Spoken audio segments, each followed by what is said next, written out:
Hi guys, it's Sarah from the Potting Shed again. I thought this week my top tip would be how to deadhead cyclamen and keep them looking fresh all winter. I often get asked the question, I love cyclamen but they never seem to last, they tend to rot off, and this is quite a common problem. The problem with cyclamen is they don't like getting too wet.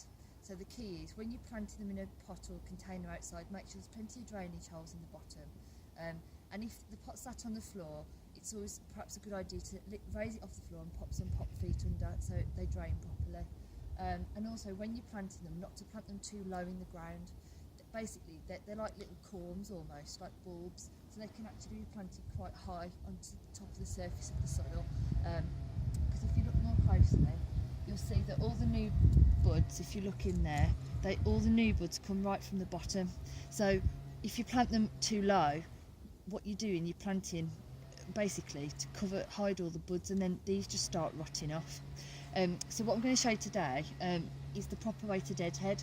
What a lot of people tend to do, say like for instance that's finished flowering, they'll just snap the top off. That's not the best thing to do, because then what you do, you end up leaving this stem here, leaving that there, that starts to rot down, which in effect rots all the new buds coming up, which will just kill the plant off completely. So when you're deadheading, what you must do is make sure you take the entire stem. If you get a bit confused, because some people think that's a bud, it's not, that's a deadhead. Like I say, all the new flowers will look like that from the bottom, even when they're tiny little baby ones. So that's a finished flower. So what you need to do, you just grab and pull, and just do that all the way along. And then often you get quite a lot of brown leaves at the base of the plant, and you can just get rid of all that.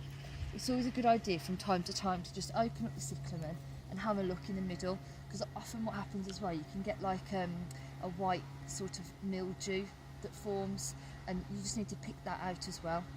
And as long as you do all that all through the winter, there's no reason why they shouldn't keep flowering. And I mean, they can flower right through till, you know, Jan, Feb next year. So that's this week's top tip on how to keep your cyclamen looking fresh and lovely all through the winter. Thank you.